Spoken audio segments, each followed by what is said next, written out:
Bonjour et bienvenue sur Le Pod, le podcast qui décortique les problématiques des médias sociaux avec une dose de stratégie proposée par l'agence Ouest Digital.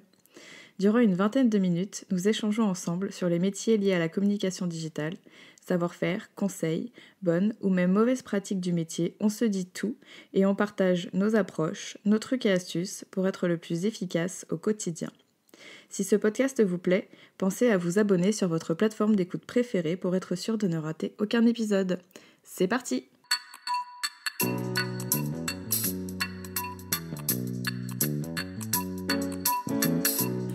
Bonjour et bienvenue dans ce 4e épisode du Pod. Aujourd'hui, nous allons parler d'événements et plus précisément de comment relayer un événement physique qui se déroule donc dans la vraie vie sur les réseaux sociaux et cela sans couac, mais surtout lorsque l'on est tout seul. Il y a quelques semaines, nous avions déjà abordé ce sujet sur l'étape de préparation, c'est-à-dire avant le jour J ou comment bien se préparer, comment bien anticiper. Et aujourd'hui, nous allons voir comment faire le jour J justement, le fameux moment où on arrive sur place. Pour ce sujet, je suis accompagnée de Brian, bien entendu. Bonjour Brian. Bonjour Gwen. Mais aussi et surtout d'Olivier d'Assonville. Donc merci Olivier d'avoir accepté notre invitation. Bonjour Gwen. Je vais te laisser te présenter rapidement, du coup, pour ceux qui ne te connaîtraient pas ou qui n'auraient pas écouté notre épisode numéro 2 où tu étais déjà notre invité. Donc je m'appelle Olivier d'Assonville, je suis digital media stratégiste. Donc en fait, en clair, je m'occupe de développer, concevoir des stratégies de contenu qui vont servir à mes clients à alimenter leur présence numérique en ligne. Et j'ai une spécificité, une particularité dans mes activités professionnelles, c'est que je gère aussi sur les réseaux sociaux la couverture événementielle d'un certain nombre d'événements qui se passent dans différents contextes. Ça va de la conférence au spectacle de rue, en passant par le salon international. Ok, super. Alors, nous avons souhaité aborder ce sujet aujourd'hui dans le but de compléter notre épisode numéro 2 qui avait pour thématique la préparation à réaliser pour relayer un événement sur les réseaux sociaux. Dans cet épisode numéro 2, tu nous disais d'ailleurs, Olivier, qu'une fois qu'on a bien préparé son événement en amont, on pouvait se demander comment faire pour couvrir un événement quand on était tout seul. Donc parlons à présent de l'organisation lorsque l'on arrive sur un événement, le jour J. Donc Olivier, la question est très simple. C'est le jour J, j'arrive sur place, qu'est-ce que je fais ? Quels sont les premiers réflexes à avoir quand on arrive sur place ? Déjà, je vais m'assurer que mes batteries sont bien chargées, c'est-à-dire que j'arrive pas avec mon téléphone avec 15% de charge, sinon ça va pas le faire. C'est valable aussi pour tous les périphériques annexes, qu'ils soient batterie autonome, GoPro, etc. On va pas se mettre à charger le jour J, c'est impossible. Un point crucial qu'on a tendance à oublier aussi, il faut absolument passer le téléphone en silencieux, Oui. pas en vibreur, parce que si vous faites une vidéo, qu'on tente de vous appeler, la vidéo est foutue. Et on ne répond à aucun appel. C'est-à-dire que moi, je suis très clair avec les ordinateurs, on ne communique avec moi que par l'intermédiaire de messages. Donc je vais privilégier plutôt des plateformes comme Telegram, c'est-à-dire des messageries qui permettent de joindre des contenus médias sans une trop forte compression. Et puis quelquefois, j'ai des clients qui sont un petit peu réticents, donc en fait, ils utilisent le SMS, quoi, voilà. Donc au pire des cas, on fait avec le SMS. D'accord. Et un autre dernier point sur lequel il faut être très vigilant, qu'on s'assure qu'on est bien sur les comptes qu'on va gérer. Qu'on ait bien un accès, effectivement. Et qu'on ait aussi qu'on a bien switché le compte, je pense notamment à Twitter, où par exemple, on était dans le train, on tweetait avec son compte perso, et on n'a pas eu la présence d'esprit de switcher sur le compte de l'événement, et dans l'effervescence du lancement, on peut se retrouver à commencer à tweeter, non pas sur le compte de l'événement, mais sur son compte ou un autre compte. Oui. Voilà, ça c'est hyper courant, il ne faut pas se mélanger les pinceaux sur les comptes. Alors, c'est vrai que ça paraît basique ce que tu dis, peut-être pour beaucoup, mais en fait, je me reconnais un peu dans ce que tu dis. Il y a très longtemps, quand je découvrais le métier, ça m'est arrivé plusieurs fois d'arriver de me dire j'ai oublié de charger mon portable. C'est tout bête, mais voilà, parfois on n'y pense pas. Et puis la question d'être sur le bon compte, j'ai jamais fait l'erreur, heureusement, mais ça aurait pu m'arriver plusieurs fois. Donc c'est vrai que c'est des conseils qui sont vraiment hyper précieux, parce que c'est des bons réflexes à avoir. ça paraît évident, mais C'est vrai basique, que mais tout le monde fait l'erreur. Hein. Oui, puis quand on gère plusieurs comptes aussi, ça peut vite arriver. Hein. Oui. Donc oui, c'est important de faire attention. On va pas se loguer par exemple sur le compte 3 minutes avant que ça commence. Non. Parce que si le mot de passe est faux, ça peut tenir juste à une erreur de casse ou bien un espace en trop. Enfin, généralement, on fait copier-coller, il y a un espace à la fin du mot de passe qui est embarqué dans le copier-coller. On essaye de se loguer, ça marche pas. Ou alors, votre interlocuteur dans l'organisation, il vous a donné l'avant-dernier mot de passe, donc c'est pas le bon. Là, c'est un peu la panique. Ouais. C'est vrai que c'est important parce que ça joue aussi sur le stress derrière. Oui. Donc arriver dans de bonnes conditions et faire ça dès le début, ça permet de bien lancer la journée. Moi, j'ai tendance à me donner 1 heure et demie avant un événement. Donc tu arrives 1h30 avant le début de l'événement, voilà. En moyenne. Oui. Ok. Quelquefois, je vais arriver 30 minutes avant, ou même carrément à l'arrache, mais je connais bien l'événement, je connais bien le lieu, donc je suis absolument pas inquiet. Mais il faut éviter de faire ça. Oui. Il faut anticiper aussi le jour J juste avant d'arriver pour se mettre dans les meilleures conditions possibles. On ne peut pas se retrouver à faire la queue avec tous les participants à la conférence et puis à se dire ça y est, les conférences commencent et moi j'ai même pas encore récupéré mon badge. C'est pas possible. Oui. Ou alors, comme c'était la semaine dernière à la Cité des Sciences et de l'Industrie à Paris, il faut prévoir aussi les temps liés à la sécurité. Forcément, on a du matériel dans son sac, donc forcément Vigipirate, c'est fouilles et compagnie, voire explication un peu détaillée, voire sollicitation de l'ordinateur pour passer correctement les contrôles. On fait pas ça 10 minutes avant que ça commence. Ouais, c'est clair. Et pendant l'événement, alors justement, comment est-ce que tu vas gérer ton temps par rapport à bon, c'est pas des imprévus puisque tu l'anticipes, mais entre les conférences, le temps de pourquoi pas changer de salle ou de recharger un petit peu ton matériel, enfin comment tu gères ton temps pour tout ça?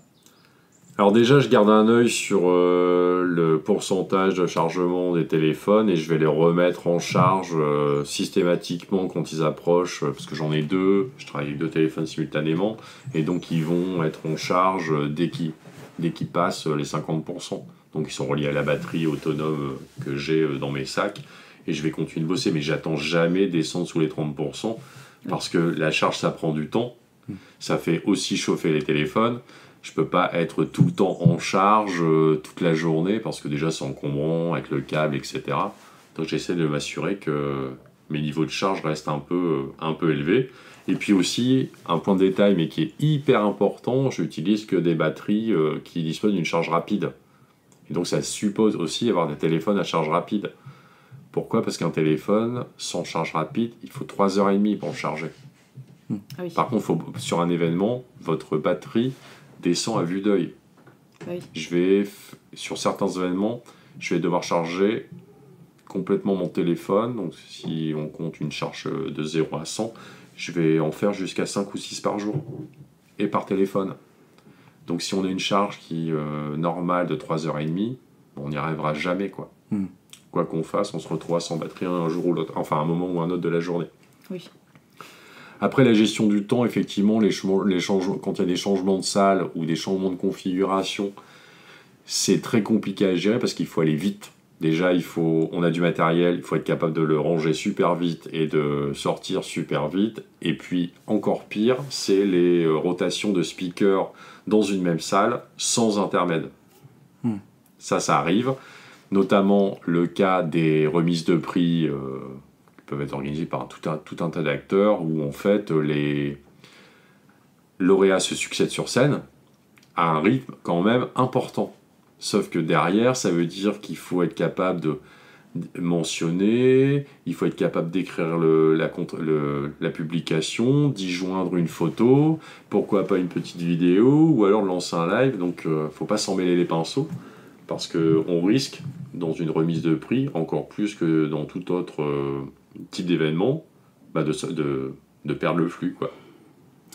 Donc ça veut dire que sur un événement, tu es quasiment tout le temps en flux tendu. Il n'y a pas un moment où tu vas te poser pour peut-être produire un contenu un peu plus long ou une mini-vidéo Alors, pendant les moments de pause, généralement, surtout sur les sites de conférences, on va avoir 2 pauses à mi-journée et puis une pause du midi. Sauf que la pause à mi-journée, enfin les pauses à mi-journée, ça sert à remettre du matériel en charge, à vérifier que les médias sont en train de se uploader dans le cloud. C'est aussi prendre connaissance des éventuels changements de programmation qui peuvent arriver. Et moi, on a tendance aussi à me demander de réaliser sur le pouce un interview de 2 minutes. Donc là, on n'a pas 2 heures de pause, donc il faut trouver l'interlocuteur, l'endroit où on peut aller, pour pas qu'on ait un endroit hyper bruyant. Donc c'est quand même des pauses qui sont pas du tout reposantes.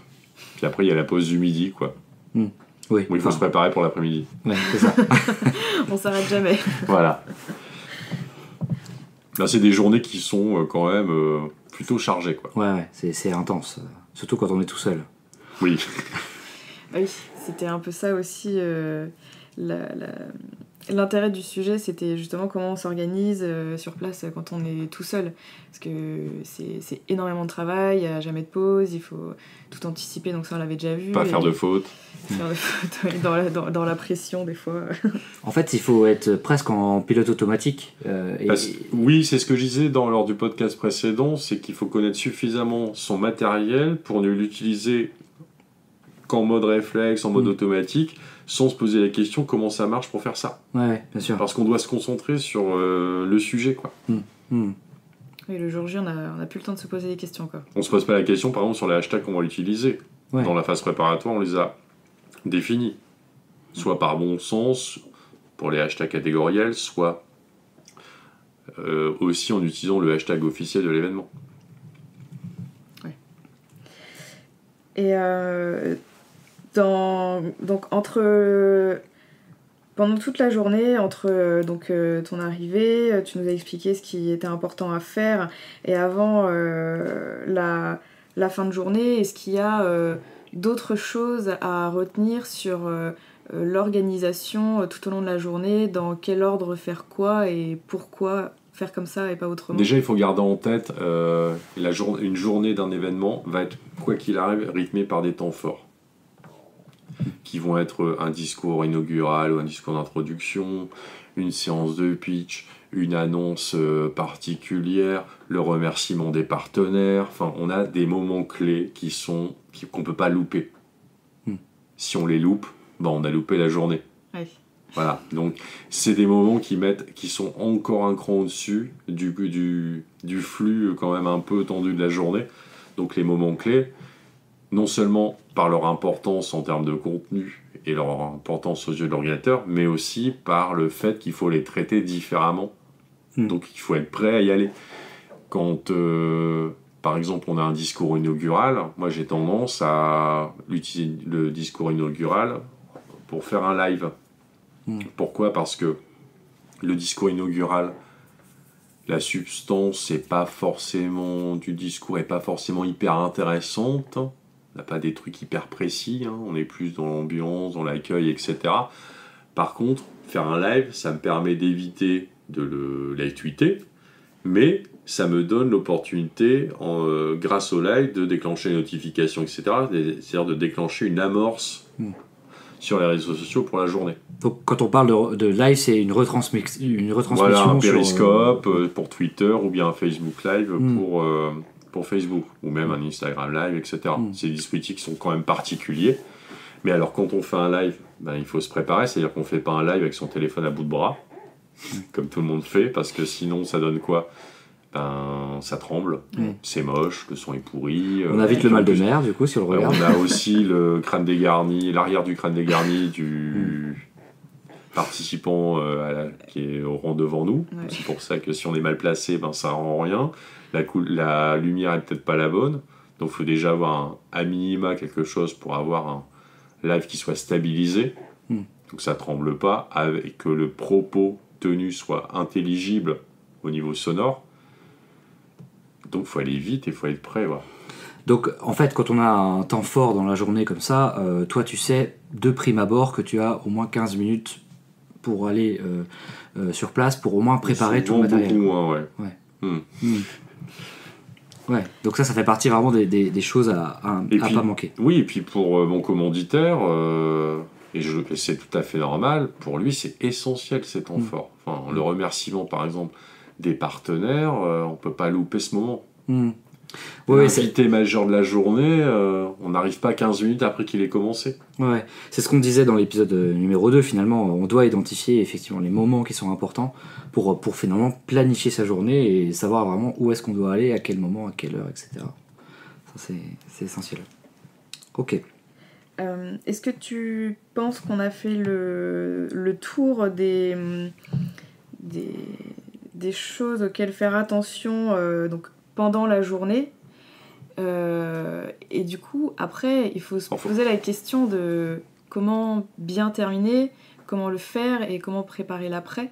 Alors déjà pour revenir sur la journée, il faut aussi faire attention aux interactions du public avec le compte qu'on gère.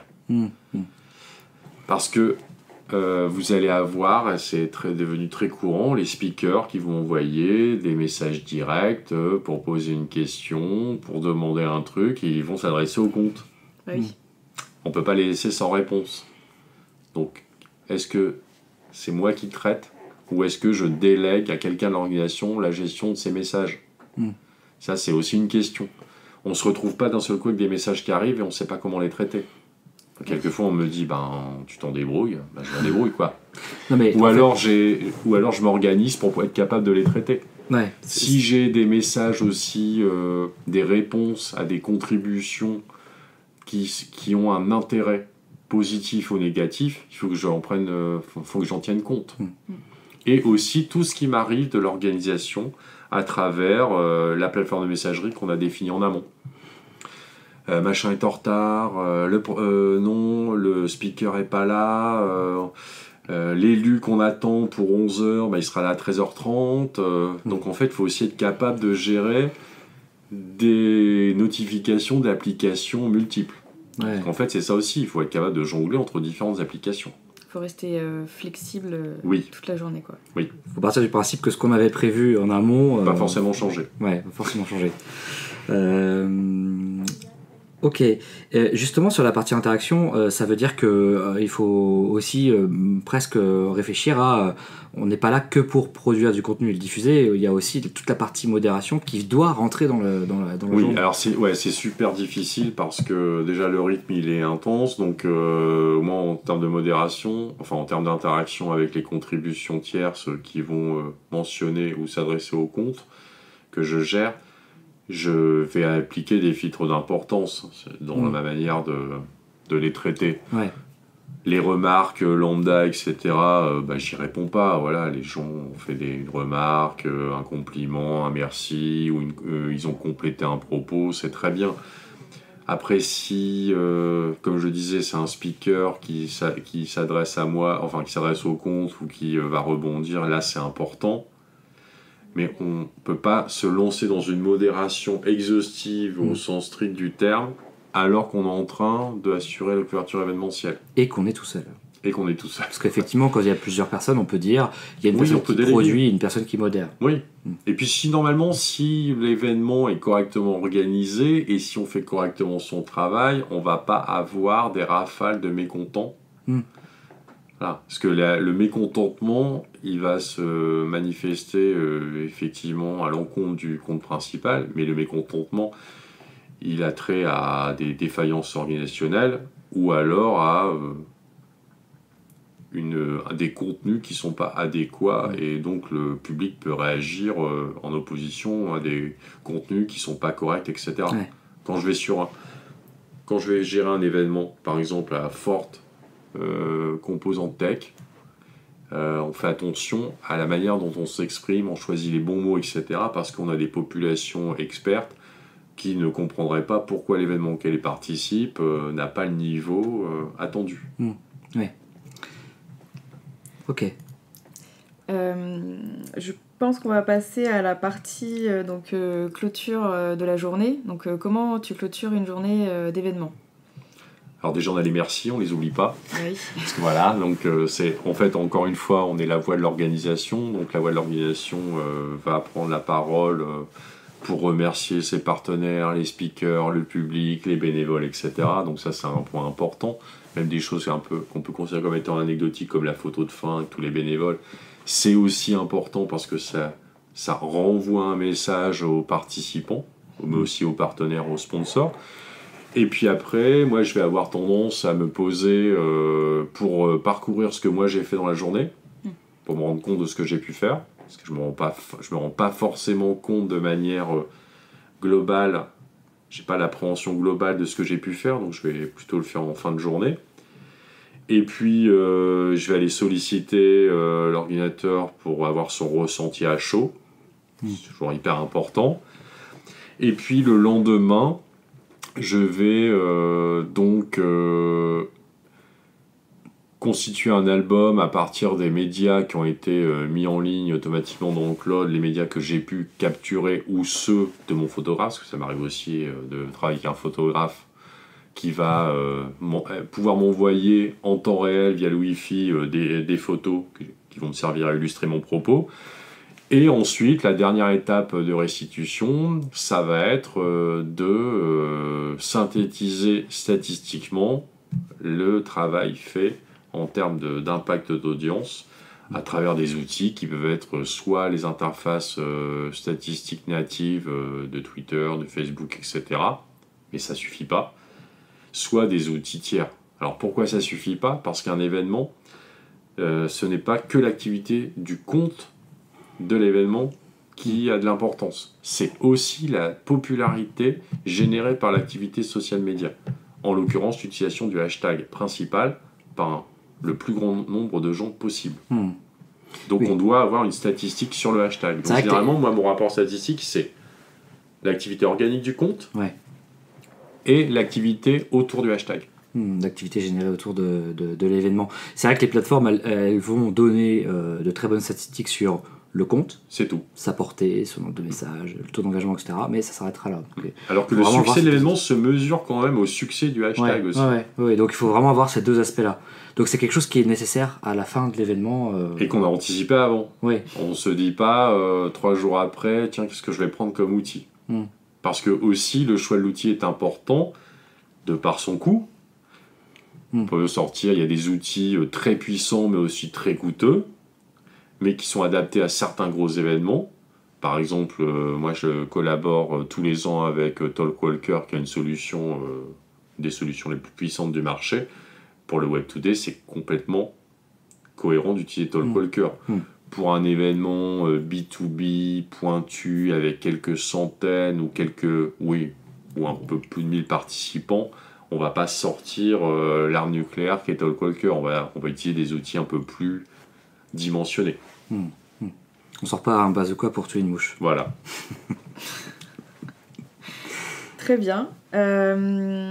Alors, comment est-ce que tu conclurais cette fois en 3 mots sur cette thématique de comment relayer un événement sur les réseaux sociaux sans couac quand on est tout seul ? Il faut juste se rendre compte qu'il n'y aura qu'il y aura quand même plein de problèmes, plein d'imprévus, plein de couacs. Donc si vous n'êtes pas prêt, vous allez vous laisser submerger et l'événement sera un échec en termes de couverture social media. Et aussi, s'il n'y a pas eu de préparation, c'est pas la peine de se lancer. Oui, c'est totalement complémentaire. Automatiquement, on va dans le mur. Ne serait-ce que pour des choses hyper basiques, juste la batterie. On voit plein d'événements qui commencent et qui s'éteignent à cause des téléphones des responsables de la com qui sont sur l'événement, ils n'ont plus de batterie. Donc, on l'a tous déjà entendu, j'ai pas pu continuer, j'avais plus de batterie. Donc si on n'a pas écouté l'épisode 2, eh bien, ça peut être compliqué de... Ça peut être super compliqué. Très bien. Merci à vous deux. Merci Gwen. Merci Gwen. Merci d'être revenu encore une fois. J'espère qu'on aura le plaisir de t'accueillir pour d'autres thématiques. Un plaisir partagé. Donc merci à tout le monde pour votre écoute. On se retrouve très bientôt pour un prochain épisode du pod et je vous souhaite une bonne journée. Bonne journée. Bonne journée.